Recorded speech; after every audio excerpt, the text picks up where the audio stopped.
the things that was most interesting was that we were all in tune to the details. Like Danny's like, do you notice this big red arrow that's pointing us down? I noticed the purple chairs, and we were looking at the textures and just little details about everything. Yeah. The art was, Cool. Did you see the seats in the lobby area where all the art is, and the big ceilings that are like in a big black cube thing? Yeah. Had to sit in them. Nice. Did any of you guys look up in that atrium and see the snow on the ceiling? Yeah, the snow was so pretty. Aww. Really cool. What about Jill? So we Julia? didn't get very far. We met Kevin Giles. He's a CPA here at UCM. Nice. He was very intrigued Yeah. by the space being rented out. Cool. And he knew a lot about coffee. Like coffee, which we asked him about. But then we went and talked to him anyway. Nice. And it was pretty interesting. He's named after Curious George. His niece Liza.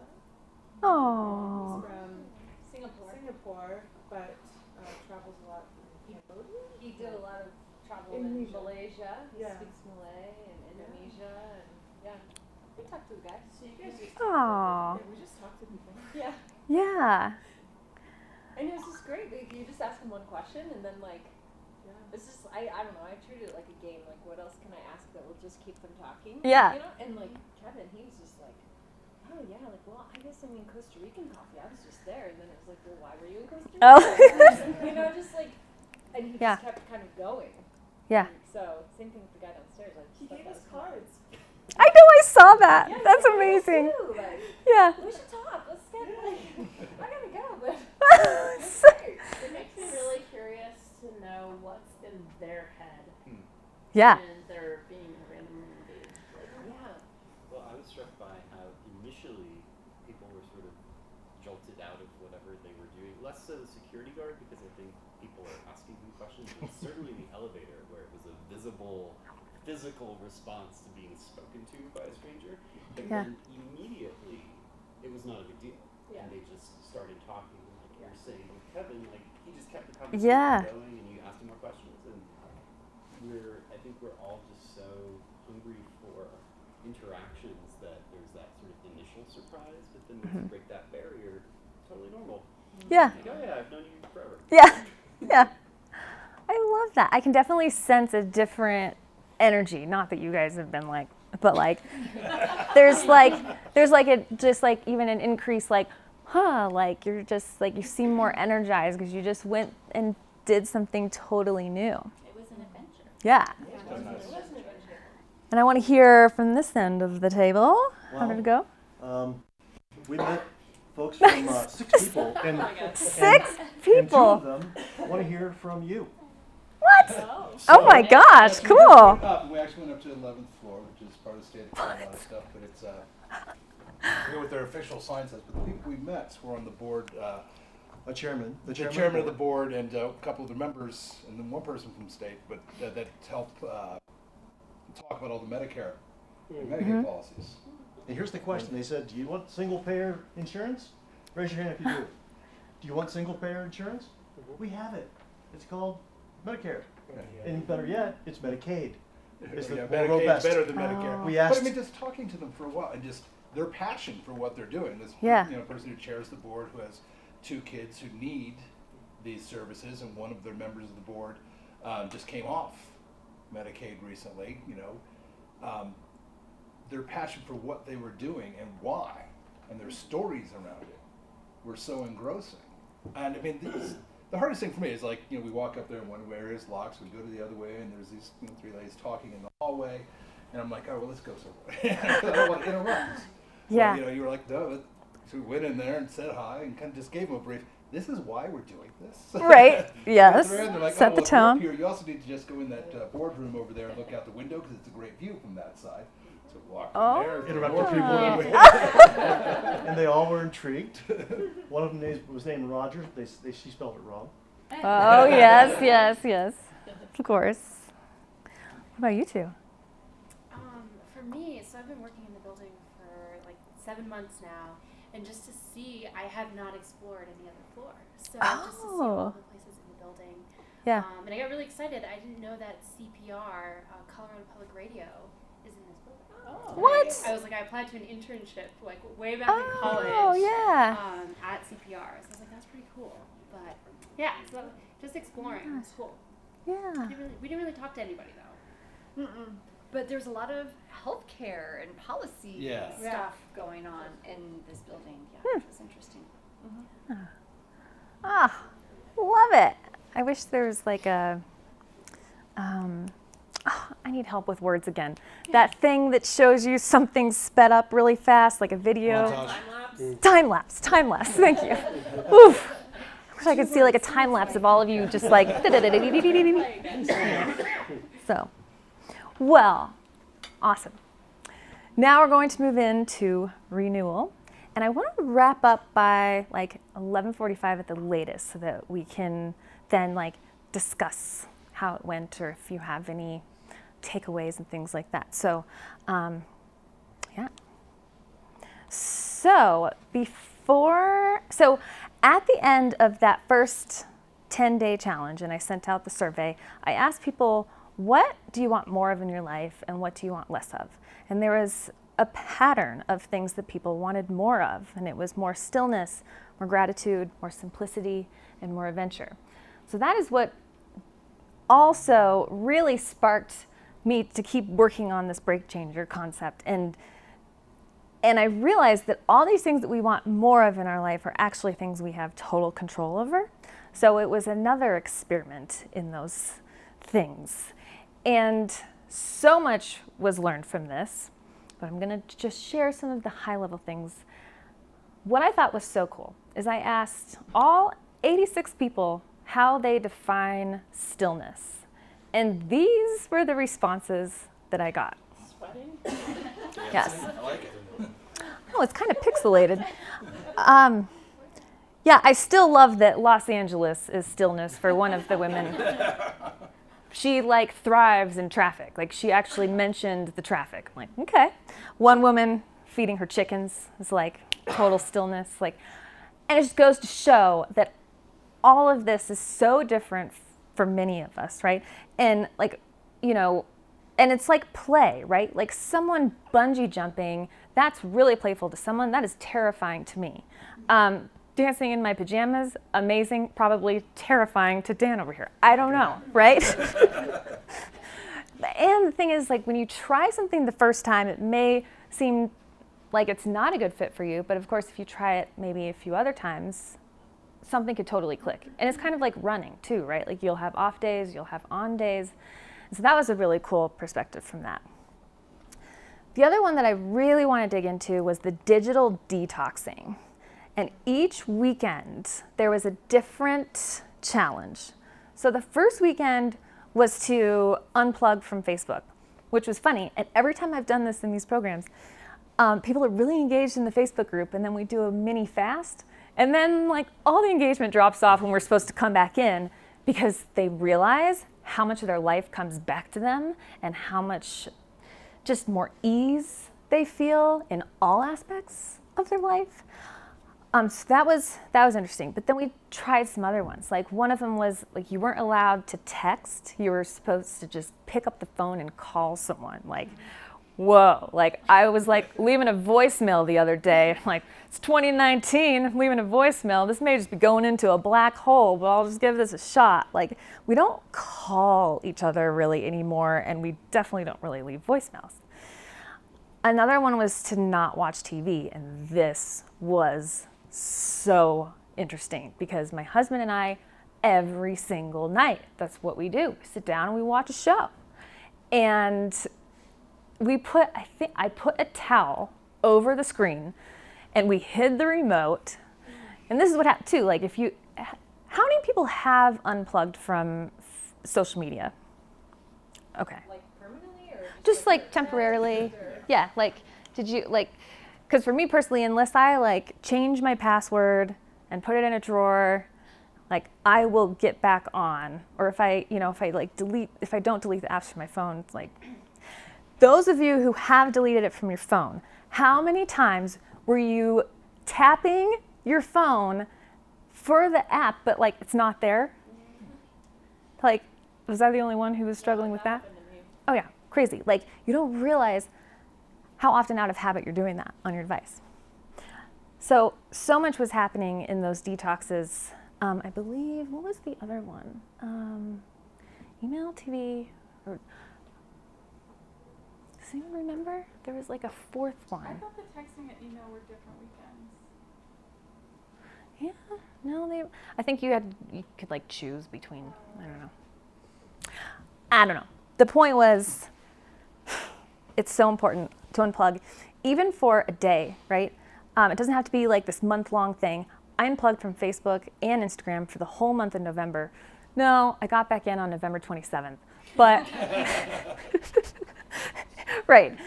And it was actually, I thought that I would never get back on again, but my fondness for it grew because I realized the things that I missed from it and why I was using it and how much I appreciated the conversations that it gave me. But then once I did log back in, I was like, oh my gosh, this is way too much noise. I mean, when we use it for filler and we see 10 different life events within 10 seconds, we don't realize how much energy that's taking from us. When you see someone announce that there's like a death in their family and then someone's born and then they're like mad about something politically and then you see a cat and then you see like just some random comment about who knows what. And then you're like, it takes energy. So after this 30-day program, these were just some of the things that came of it. One gal realized it was time for therapy because here's what happens. And once you do slow down and you start thinking about things, as you've noticed today, many of you, stuff starts surfacing. But it's good stuff. It's good to feel that stuff and dig into it. One woman made her family a bigger priority, like her kids, and Elizabeth got clear on her career goals, and Lindsay and her team were more productive and connected, and I just loved how much you were embracing all of the exercises. One of the guys straight up left Facebook, but then he came back on, like we all do. I think too, like with taking the pause from social media, kind of like we talk about kids and boredom, like it's kind of a good thing. I mean, to be bored to then figure out, okay, what should I do? It's such an easy, quick grab to just fill time that when you stop and you put it away. I mean, it's obvious, I know, but like, well, guilty of it. It's just a filler where you make so much more time for things that I didn't realize I could have had that really engaged conversation with my son, or you know, I could have emptied the dishwasher and felt good because I checked it off, and whatever it is, like instead of just feeling how much time is filled. Yeah. You know, it's been shown to be an actual, an actual addictive behavior. I mean, there's endorphins that are released when you reach for the right, see something new. Something new. It's like, okay, yay, yay, yay. Yeah, right. Body wants that. I think it's so easy to not realize how much time it is actually like you're spending on it. Because I downloaded an app that would track it, like before the newer updates on phones will track it, and I had him do it too.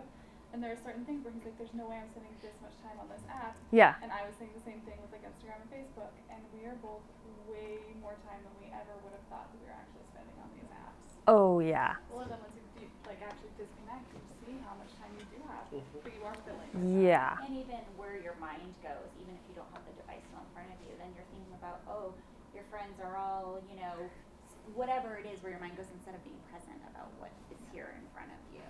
Well, right. Speaking of being present, one of the things that I noticed, because I don't watch a ton of TV, one of the things I noticed is how distracted my TV habits are because I'm on social and kind of half watching. So it was like, I could even just be present with a whole different digital distraction to actually watching a show and investing in the characters and really paying attention to what's going on instead of like, oh wait, what did I miss? Back it up.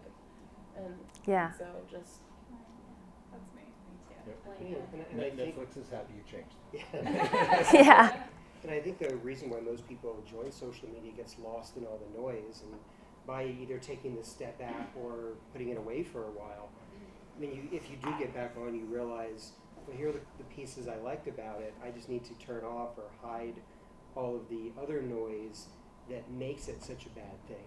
Yeah. You know? And I think the reason that I started is I spent most of my days around people, and I needed to disconnect from the din of so many people, but I still wanted to connect to my friends. So it started good, but then it became bad because of all the noise. Right. And without realizing it, we're inviting all of that into our lives, bit by bit. So on that note, then another program I did was called the Fempreneur Exclusive. And this was for women entrepreneurs, and it was another similar thing to the 30-day journey, but it was just primarily focused, on people with businesses. And the first week was all about how you're waking up in the morning. And this one was really powerful because when you wake up without your phone, that creates a lot of space in your life too. We don't realize how much it's impacting just our mindset. It puts us into a reactive mindset, and sometimes it can just set us off, right? Or before you know it, you've been in bed for an hour scrolling Facebook and you didn't even know that you did that, right? And so one of the things that people were encouraged to do was to journal or free write or just spend time just enjoying their coffee or their lemon water. And if we have time, we're gonna try this free writing exercise. And then, just tapping into the basic things, like when we're dehydrated, that can affect everything. As you take a drink. Sometimes, like, if we're feeling agitated or tired or even hungry or even anxious, sometimes it's all just because we're dehydrated. And there's studies that show that dehydrated driving is actually compared to drunk driving at times. Like, we're more impaired than we think when we're not drinking enough water. And I personally have noticed that big time. My focus and my productivity changes just from that. And then going back to the eating, we had a whole week about just creating a feast one time in that week, maybe lighting a candle for yourself or putting your water into a wine glass, even if it's at noon, like just adding little sprinkles of just joy, right? Like dollops of joy into your day. And then we did some focus stuff, whole other talk. But then we also dug into movement and how we're moving and kind of what we talked about earlier, right? Like just making sure that you're getting something in it's better to get something over nothing. We're gonna skip over this, but I totally encourage you to bring the deck of cards into your office and do the push-ups thing, do the planks thing, have people draw cards and take that gamble on how many they would do.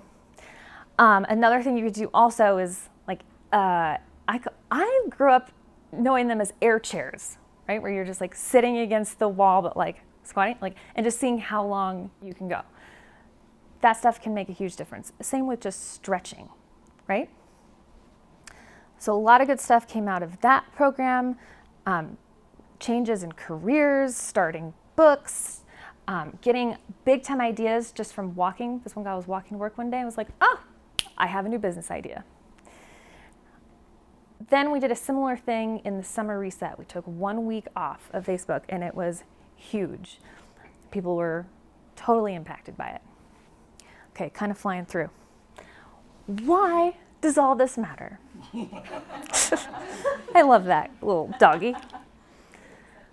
Well, here are some sobering statistics. 70% of employees in America are disengaged, according to Gallup, and it's costing the U.S. economy $500 billion a year. According to a Staples survey, the number one reason employees don't leave their desks is because of guilt. And most people are not taking lunches. Now, I want you to take a guess how much it costs a company when one employee is disengaged. What percentage of their salary do you think you're losing? 70%. Oh, well. I was gonna say 30. Yeah, I'd say 25 to 30. 34%. Because they're, when people are calling in sick or coming in late, or even just talking to other people about their negative thoughts and how they're feeling about things, it completely becomes contagious, and then everyone else's productivity goes down. So we've talked about a lot of stuff today, and you're probably like, okay, now what? Like I have all these things, and I have a handout that I'm going to pass out to you, so you can you'll get the brake changer bucket list, so you can try some of these brakes out and check them off if you'd like, and then you'll also have some additional resources of things that we went over. But one of the first things you've got to do before digging into this is really look at yourself, right? And I don't know if you've ever done this, but sometimes when I'm feeling disconnected with things, or I want to get some more clarity on something, I start with a simple statement and I just keep asking myself why, and I just keep going down. So, I'm really thirsty. Why? Well, because I didn't drink enough water. Why? Well, because I didn't get up from my desk enough today. Why? Well, because I was working too hard. Why? Well, and then it kind of gets interesting, right? Like this could be an interesting free writing activity for you to do too. It's like free therapy right on the spot with you and yourself, figuring out what's going on and why you can't slow down. And so, but that's the thing, is that if you don't have it figured out, and if you don't know exactly why you also want more self-care in your life, then there's not really a purpose there. So I love this picture. So they're like in traffic, so it means that they're like being worked hard, okay? So get that idea of armored leadership, according to Brene Brown, is rewarding exhaustion as a status symbol and attaching productivity to self-worth. But daring leadership, and this is what I'm inviting you to embrace, is modeling and supporting rest, play, and recovery. So it starts with you. And it's also just changing the conversation. I don't know if you've heard of this term, hustle porn, but the co-founder of Reddit is like, I'm taking a stand against people basically saying that if you run a business, you have to be working all hours of the day. So this idea that unless you're suffering, grinding, working every hour, you're not working hard enough. This is one of the most toxic, dangerous things in tech right now. I think it's like that in any industry. And it's contagious, right? And just by our actions, like we send messages to each other that we don't even realize. Like when people send an email and they're like, sorry for the delay, and it's only been one day, that sends a message that we need to be on and available all the time, right? So I've tried to just erase that, or just say like, thanks for your patience. Sometimes I will purposely not respond to someone for like a week to send that message that, hey, this is how I do email, so like be prepared. Other times it's like immediately, it just depends. But my old sysadmin used to say there's no such thing as an urgent email. Yeah. And I've gone on to say text as well. If it's really urgent, pick up your phone and have it. Right. Yes. And that moves me into just some of these other things that you can do. So set the tone with employees or clients, right? That if it is urgent, they expect that you will call, right? And I feel like in certain industries, in certain seasons, it is sometimes impossible or hard to not email at night or on the weekends. But regularly, as supervisors, you are sending a message to your people that they should be doing this too when you send those messages at that time. Like because when I've been working at this golf course and I've been working with this general manager, he sent me an email the other night at like 7:30, and I was like, oh my gosh, I gotta get back to him because he sent me this email. But then you have to like stop yourself and be like, I could have responded to him tomorrow. Like this can wait. I have a question on Yeah. that front, because certainly want to set a good example and a good precedent. However, the only time, which maybe is why I'm here with Break Changer, but when I think best, when the only time, our studio is attached to my home, I either have children or employees, I never really have any sort of quiet time. So the only time that I am by myself is once my children are asleep. Yeah. And like on a regular basis. Obviously I can go to a coffee shop or something and check during the workday. But if I'm sending an email at night, but it's under the condition that I don't need a response straight away, it's just the time that of course, yeah. Is that setting a bad precedent it's a reminder to them if they're checking their email that I should try not to do that. Have If you we've had considered taking those ideas and putting them in a notepad and sending the email the next day? So Well, that what you I have would the say, idea, but just don't. knowing you, is draft the email but hit send in the morning. Is I think for you, the more approachable option if that's what's needed. Or some of the email clients can have the send at time, so just make sure they don't send till the next morning. Oh, that's cool. So you're just delay getting the your send. messages Yeah. out, but still not setting a tone that you're expecting a response right away. Yeah. I think that's something I strongly feel at as well. Like I purposely email at night because the Yeah. studio's so crazy. So I'm like, I'm going home and that's when I purposely do it that And it way. makes me feel good Right. because I can then be like, Yeah. okay, Yes. it's all down and out and whatever, but Right. certainly I don't want it to have a Right. rolling effect on somebody Yeah. else. Or usually you can just put it in draft mode, and then the next morning you go in and send. But that's also assuming next morning you're going to have time to actually. Yeah, do or that. even remember, right? And I mean, this is a very tough thing because part Yeah. of your being able to relax needs to get this stuff out or off. Yeah. So if Yeah. you're like, well, I can't do that for them, you're not helping yourself either.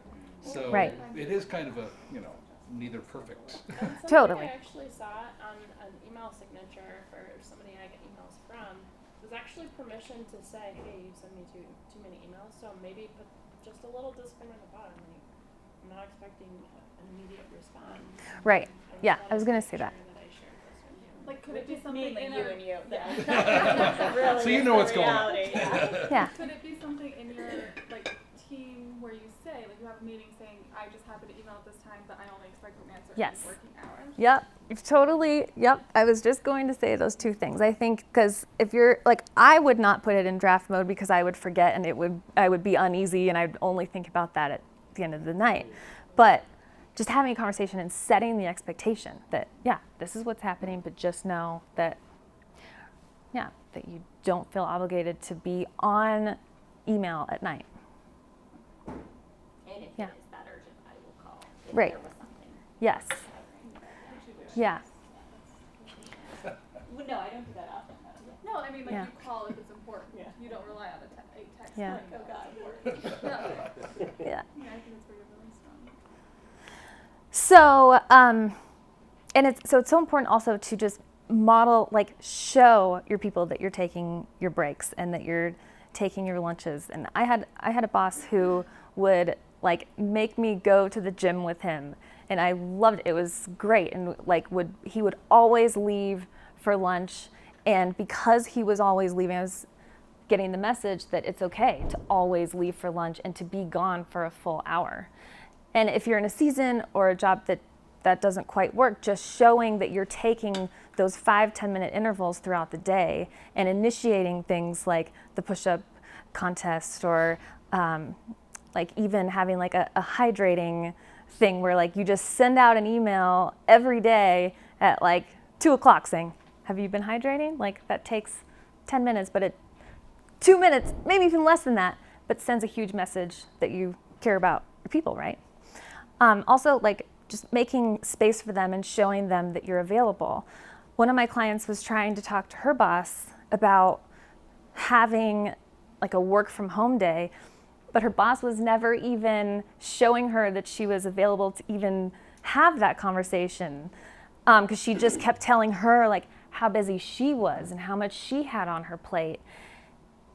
So, and there's even been studies with the phone again, and I think Simon Sinek pointed this out, that if you run into someone in the hallway, right, and this is their phone, and they're holding it while they're talking to you, it's sending this message that, hey, you're not that important. But as soon as you put it in your pocket or just put it behind yourself and say, how can I help you today? What's going on?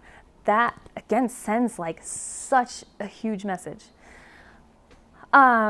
Taking walking meetings whenever you can, that would be a good one. Or just having a stand-up meeting for like 5-10 minutes. What else? Let's see.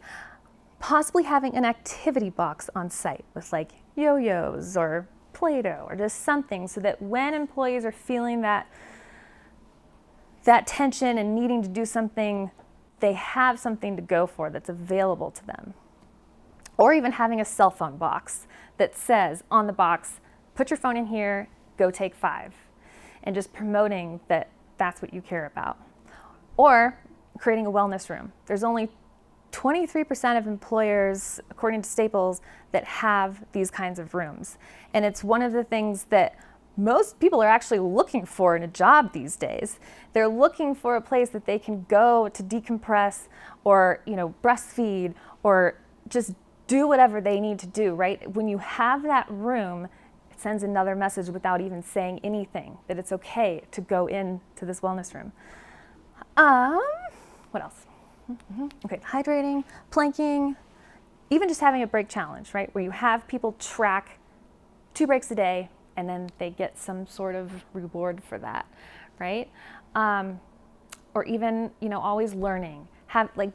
Designating one person a week to a dry erase board that has one random fact about just something totally unrelated to your company in the break room or just somewhere where there's proximity to get people talking. My last but favorite suggestion is to have some sort of ongoing project where, again, there's proximity to come and do some sort of hands-on activity that gets you thinking. So, here's a study that was done, UC Santa Barbara in the Meta Lab. They gathered 145 people and broke them into 4 different groups.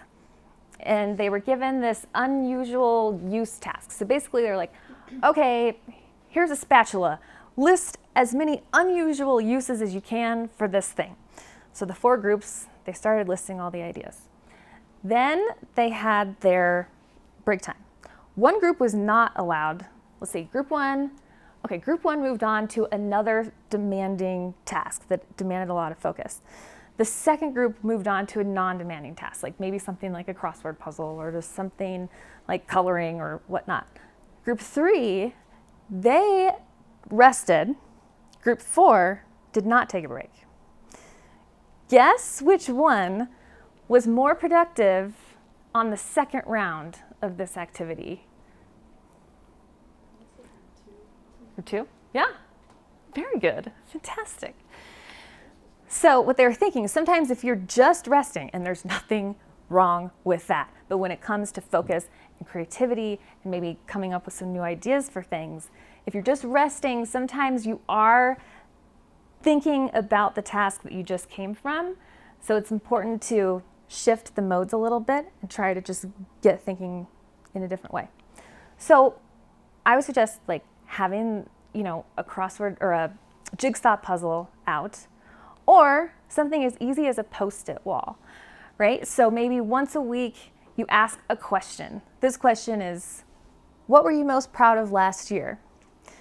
And then the other one is, what can we do to achieve our goals this year? Maybe something a little bit more fun or something, but like your rock star name or something, I don't know. And that takes no time or money maybe to buy the Post-its, and it's such a great thing for people to gravitate to.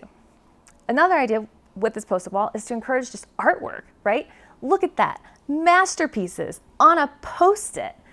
People could come and go and work on their projects as they please, or you could even get really into it and have a mural type thing where everyone, maybe, certain departments are doing different images and Just whatnot. not in the windows. Oh, really? Did you hear about that story What? on 16th Street? No. Where there were 2 buildings that were doing them in the windows, and they were competing, and both of them got shut down by the landlords because they were both in violation of their lease agreement. Oh. Because it was visible from the street. Wow. Super fun, but it was kind of sucky when they had all take it down. Oh my gosh, that's it was crazy. trending on Instagram for 4 days. It was awesome. Cool. A friend of mine in Seattle just did a smiley face on the outside of his window. Yeah. The next day he looked across, and the building across, somebody on the floor across from his had put their own smiley face up. Oh, I love that. All right, and then with all of this, if you're ever having problems or you need some ideas, you just call me. We'll work on it.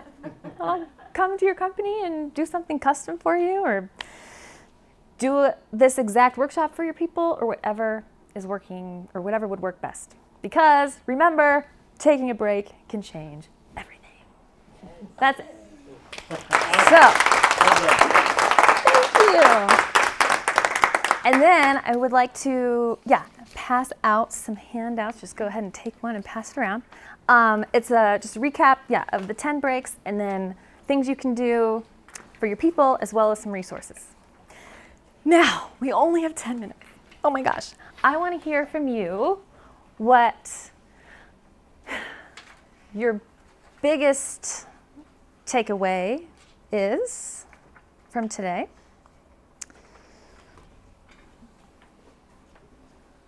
Christina? Mine would be leading by example. Like I said, Yeah. I do so much stuff once I get home after work, and I think that it might not be sending the best message to my people. Right.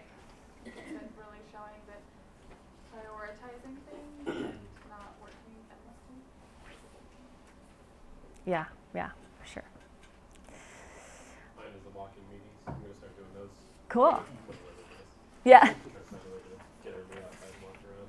Yeah. Maybe even take a frisbee to work or something. We have a park near our building, so.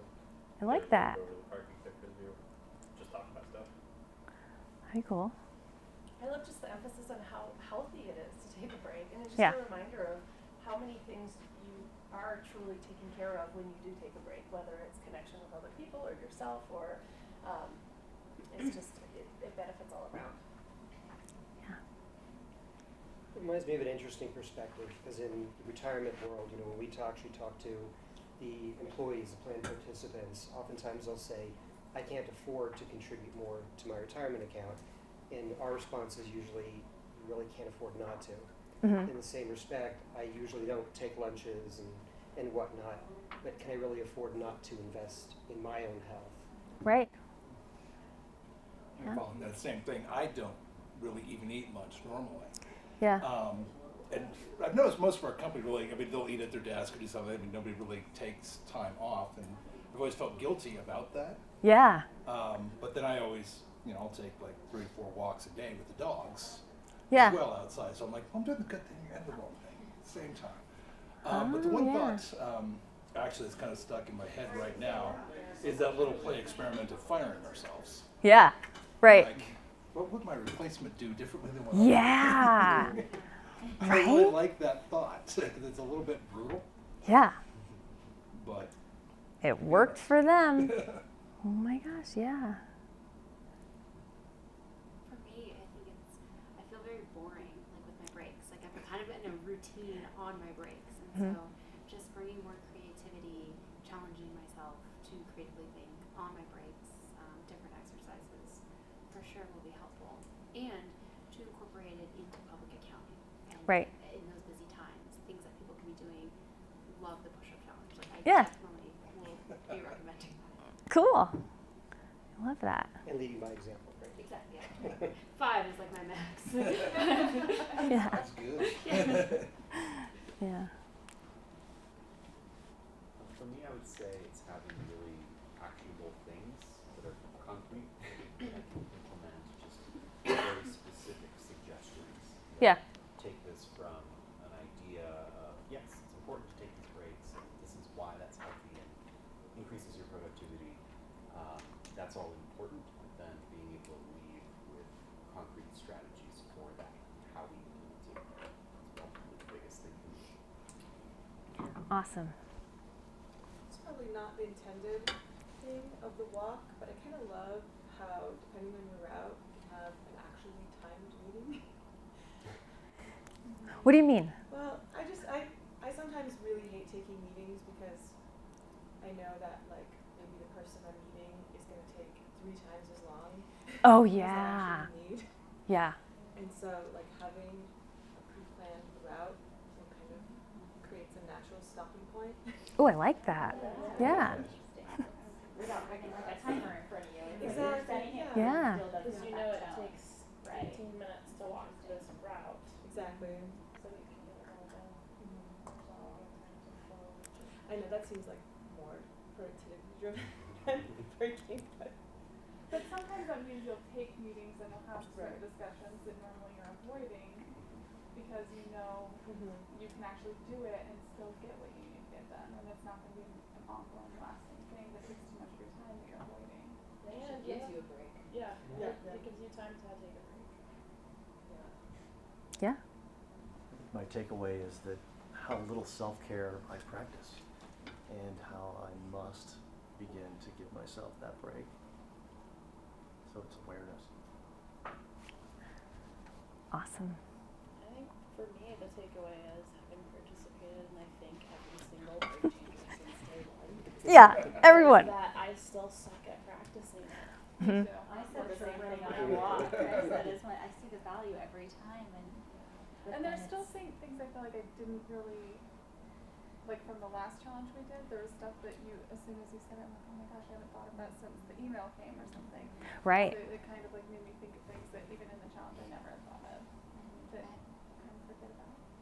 I'm most excited to go back, maybe even if there's still time, to sit here, because since half of our team is here, and really talk about what are these things we want to implement and like make an action plan now so that it doesn't just become a blur or a haze. Yes. So. Yeah. Well, we have the room till 1, so. Okay. Does anyone here like schedule breaks in their calendar? Sometimes. Not regularly. Like, I've paid attention to like, I know on a Wednesday evening, like, if I don't plan like an exercise class or something, Wednesday tends to be a long day for me after a long day on Tuesday, so I just know like I need something that's going to give me a hard stop. Mhm. So I'll put an exercise class or something like that. I've done that before more generally just to block out time, because if I don't, it's going to be filled with something and I need to force myself to disengage, so I'll just block out regardless of what I use it for, but it can't be stolen by somebody else. So my challenge is I've done that and then I don't honor that. Yeah. Because I'm like, oh, Oh, that's just yeah. me time. Sure, I could take that meeting. That's Right. cool. Right. Yeah. And then I'm letting myself down over Mhm. and over and over. You start to feel crap about, ooh, I didn't even do that. Yeah, You and did. then Yeah. I just delete it because I'm like, I'm never use it anyway, so why am I blocking that time? I have a question for you, Brett. Yeah. So we were chatting earlier about, whether it's doing exactly what we did for arrest. So if it was every Monday meeting, Mhm. we stop, drop, pause, doodle, or, of your choice, or Daydream. They do. Yeah. or all of the above. Yeah. Draw from a hat. I Yeah. think, that or letting people choose, but it's the timing of it, because it feels like if we really want to set an intention, we don't do it first thing in the morning. Is it bad to do it? Like, we're going to have a Monday morning meeting, we do that first and clear our head, or do you think it needs to be something that's in the middle of the day? Because we did a yoga class like that, and it was, you'd see sometimes at first we all set out with really good intentions, and then Yeah. I can't pause, and it was like the whole group to 3/4 of the group to Right. 2 people, that Yeah. And I think the people who even stuck to it was just because they felt guilty For the- if the instructor. if we didn't do it, we felt the guilt there. So we Yeah. just passed off the rotation, make sure someone was at yoga, but Yeah. it still worked, kind of. Well, so, I mean, everyone is really different in their rhythms, but most of us, according to the Energy Project, and they have studied this insanely in and out, they recommend the first hour that you work to do the thing that is most difficult and the thing that requires the most focus. So, but then on the other hand, it could also be a great way to start the day. Oh no. I'm like, what is he doing? I can't do this. I can't. Sorry. That's what I'm here So, for. so like literally, yeah, that's what you're. Comic relief. But maybe my suggestion would be maybe half and half, right? So maybe during the meeting, encourage people to doodle while you're going over stuff and just get into the groove of something, or do a quick 2-minute thing. But I would recommend, if you had to choose, I'd say the afternoon, because that's really when people are starting to lose it and need that pick-me-up. I think it was because yoga took an hour. That's true. I think Instead a of it 7-minute or being 10-minute break. That's Yeah, true. I think everybody's got Yeah. that for a few minutes. Yeah. But yeah. Lizzie, I think you earn credit in the way that we always stop for lunch, and we always, we kind of have a breaking point for lunch, and for the most part, everybody sits and puts their phones away and has a great conversation during lunchtime. And so I just to give more credit because I think we do that, and that's pretty regularly. And Which that's I think we effective. do mostly because of Break Changer, honestly. You know what? My takeaway is Britt Stupin has completely crafted my life. Oh, jeez. Oh. From the quiet time in the morning to even if it's 5 to 10 minutes of exercise before my day starts, to a lunch that is totally dedicated to the people that's around me. Taking those pauses, this program or your philosophy has changed my life. Agreed. That means so much. Agreed. But it's because you implemented it, right? So.